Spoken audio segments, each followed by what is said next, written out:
Bismillahirrahmanirrahim. Assalamualaikum warahmatullahi wabarakatuh. Alhamdulillah kita tetap bisa melakukan pembelajaran meskipun melalui daring dalam mata kuliah hadis ekonomi. Pada kesempatan kali ini kita akan belajar tentang hadis yang berkaitan dengan luqatah dan ihya al-maqtab.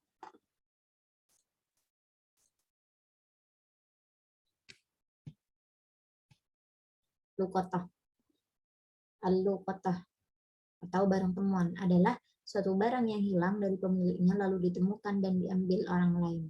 Ini yang dinamakan dengan luqatah. Secara syara, luqatah itu adalah harta yang hilang dan ia termasuk barang yang diinginkan oleh orang-orang secara umum. Luqatah adalah barang yang tercecer di jalan dan ditemukan oleh orang lain. Barang temuan di sini bisa termasuk pada harta, binatang, dan manusia. Jadi, luqatah itu adalah barang temuan yang ditemukan oleh orang lain. Macam-macam, ada harta, ada binatang, serta juga manusia. Lalu apa hukum dari memungut luqatah itu sendiri? Mengambil barang temuan hukumnya sunnah, mengambilnya sunnah, hukum awalnya. Ada yang mengatakan wajib, dan ada yang mengatakan bahwa apabila barang tersebut berada di tempat yang dianggap aman oleh penemuannya ketika ditinggalkannya, maka dianjurkan baginya untuk mengambilnya. Akan tetapi, apabila barang tersebut berada di tempat yang tidak dianggapnya aman ketika ditinggalkannya, maka ia wajib mengambilnya. Dan apabila dia mengetahui adanya ketamakan dalam dirinya terhadap barang tersebut, maka haram baginya untuk mengambilnya. Jadi hukum awal mengambil barang temuan itu adalah sunnah, menjadi wajib apabila barang tersebut itu dianggap tidak aman ketika ditinggalkan, maka ia wajib mengambilnya. Untuk kemudian diumumkan siapa pemiliknya, seperti itu. Namun menjadi haram apabila ada rasa tamak dalam dirinya terhadap barang tersebut, maka haram baginya untuk mengambilnya. Terdapat beberapa perbedaan pendapat ulama fikih tentang hukum memungut barang temuan di jalanan. Pendapat pertama dikemukakan oleh Malikiyah dan Hanabilah. Menurut mereka, apabila seseorang menemukan barang di tengah jalan, maka makruh hukumnya memungut barang itu. Jadi menurut ulama fikih yang pertama yang dikemukakan oleh ulama Maliki serta Hanabilah, makruh memungut barang di jalan itu katanya.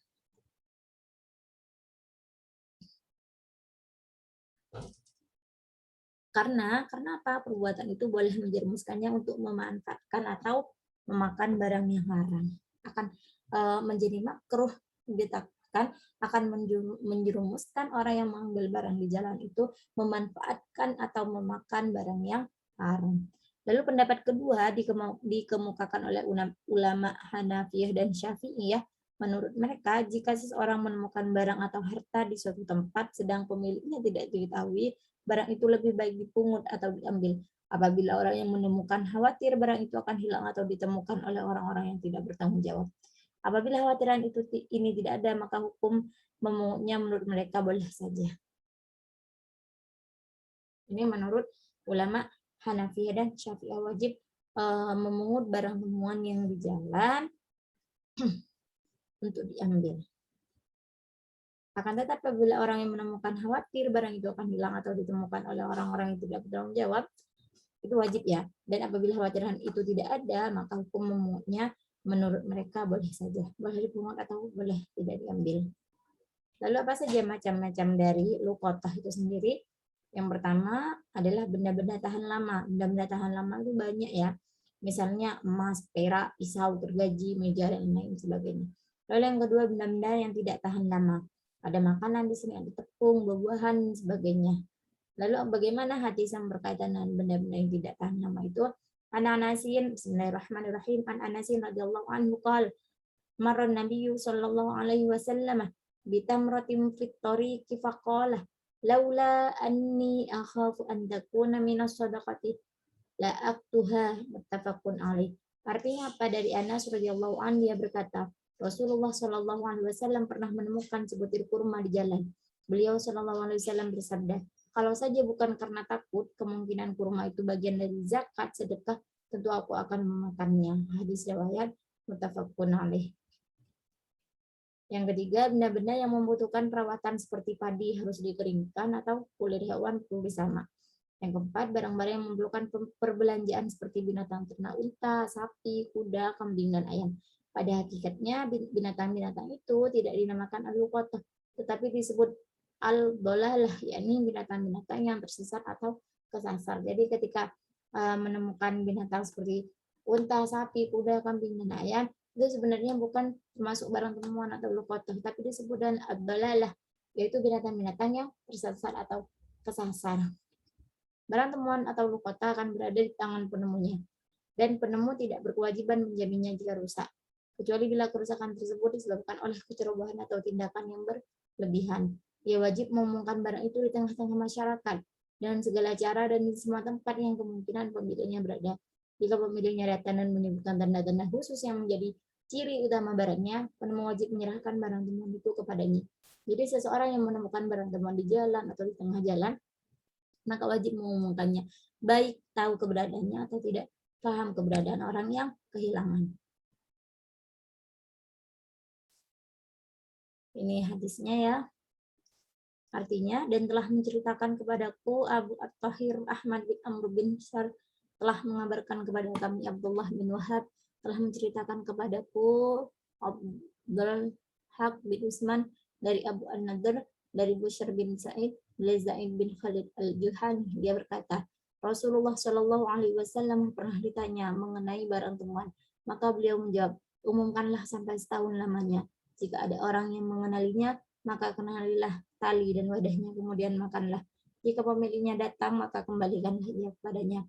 Dan telah menceritakan kepadaku Ishaq bin Mansur, telah mengabarkan kepada kami Abu Bakar al-Hanafi, telah menceritakan kepada kami Abdul Haq bin Usman, dan isnad ini, dan dia menyebutkan dalam hadisnya, jika pemiliknya mengenalinya, maka kembalikanlah ia kepadanya. Jika tidak mengenalinya, maka kenalilah tali, wadah, dan jumlahnya. Jadi ini hadis anjuran bahwasanya ketika menemukan barang temuan, maka wajib mengumumkan selama setahun lamanya. Ini juga hadis yang artinya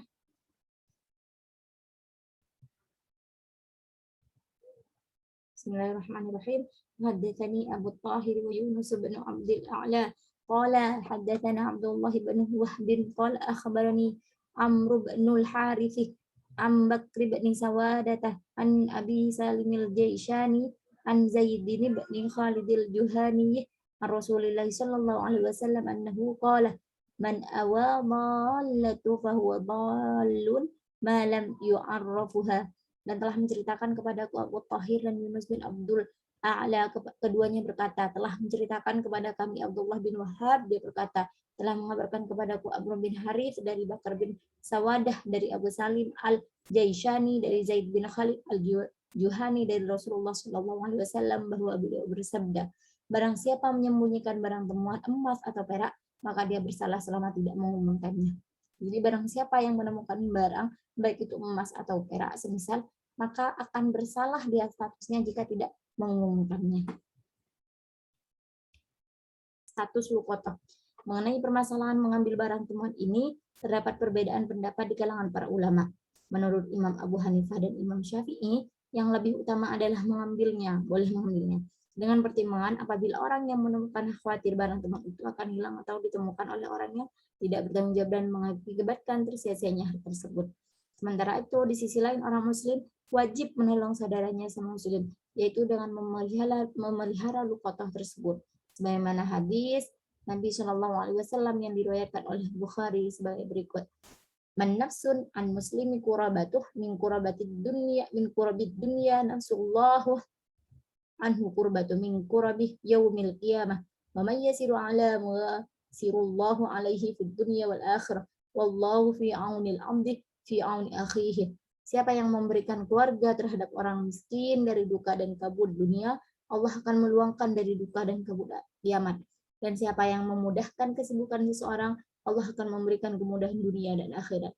Dan Allah selalu menolong hambanya selama hambanya menolong saudaranya. Jadi ada sifat tolong menolong di sini ketika kita menemukan barang temuan di jalan dan kita menyimpannya, serta di kemudian hari ada yang mengaku dengan ciri-ciri yang benar, maka kita wajib mengembalikannya. Selanjutnya ihya al-mau'ad. Ihya al-mau'ad itu adalah dua lafaz yang menunjukkan satu istilah dalam fikih yang punya maksud tersendiri. Bila diterjemahkan secara literatur, ihya berarti menghidupkan dan mau'ad berarti dari maut yang berarti mati atau wafat. Menurut Abu Hanifah, ialah tanah yang berjauhan dari suatu kawasan yang telah diusahakan dan tiada kedapatan air.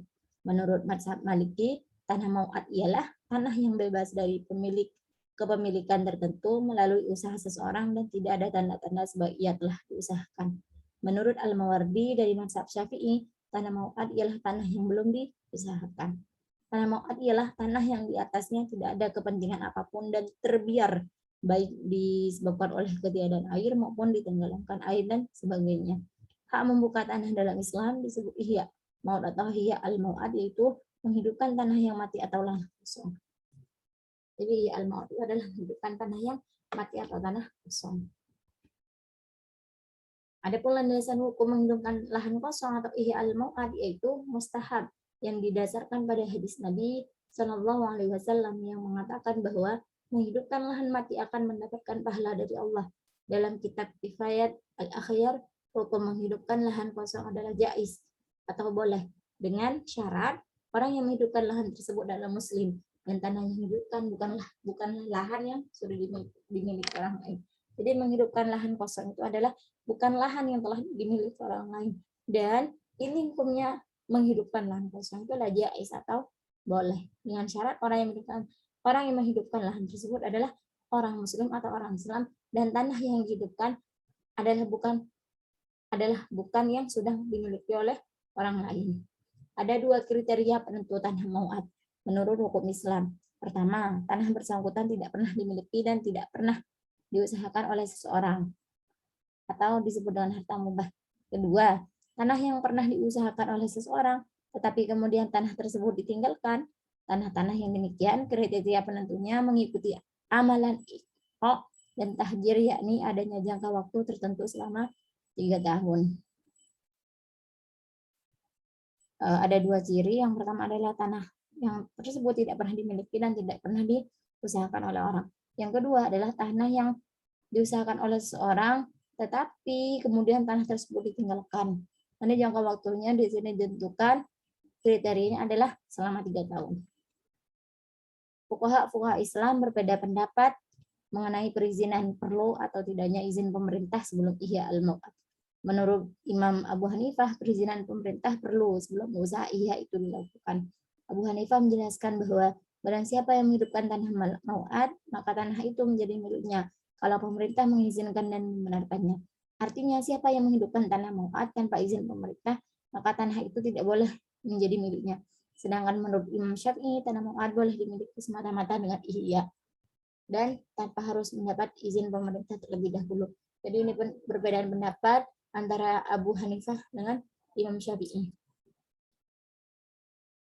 Di sini hadisnya an Hisham bin Urwatah an abihi anna Rasulullah sallallahu alaihi wasallam qala man ahya ardan mayyitatan fayalahu wa laysa li irkin zalimin haqqun. Dari Hisham bin Urwah dari bapaknya, sungguhnya Rasulullah sallallahu alaihi wasallam bersabda, barang siapa yang menghidupkan tanah yang mati maka itu menjadi miliknya dan tidak ada hak bagi penanam yang zalim.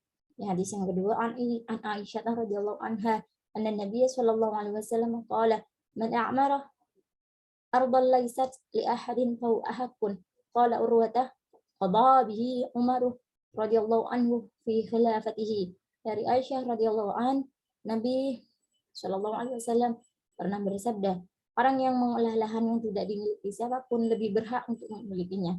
Urwah berkata, Umar radhiyallahu an memberi keputusan demikian pada masa kekhalifahannya. Hadis riwayat Bukhari. Hadis di atas menunjukkan kebolehan menghidupkan tanah mati yang tidak ada pemiliknya dan tidak sedang dimanfaatkan oleh orang lain. Dengan demikian, siapapun boleh menghidupkannya dengan menyiram, mengolah, dan menanamnya, atau mendirikan bangunan di atasnya, atau membuat pagar di sekitar tanah tersebut. Hadis ini juga menjelaskan bahwa syarak mendorong untuk menghidupkan lahan mati karena manusia sangat membutuhkannya. Hal tersebut untuk pertanian, industri, dan lapangan perekonomian lainnya. Jadi boleh menghidupkan tanah lahan kosong yang tidak ada pemiliknya dan tidak dihidupkan oleh orang lain. hal-hal apa saja yang menunjukkan bahwa lahan itu lahan mati yang boleh untuk dihidupkan, dan lain sebagainya. Hadis-hadis itu juga memotivasi umat Islam untuk menjadikan lahan kosong menjadi lahan produktif, sehingga karunia yang diturunkan oleh Allah dapat dimanfaatkan semaksimal mungkin untuk kepentingan dan kemaslahatan umat manusia. Sekian dari kami berbicara tentang luqatah barang temuan, serta berbicara tanah, menghidupkan tanah kosong yang itu boleh atau jais. Akhiran, wassalamualaikum warahmatullahi wabarakatuh.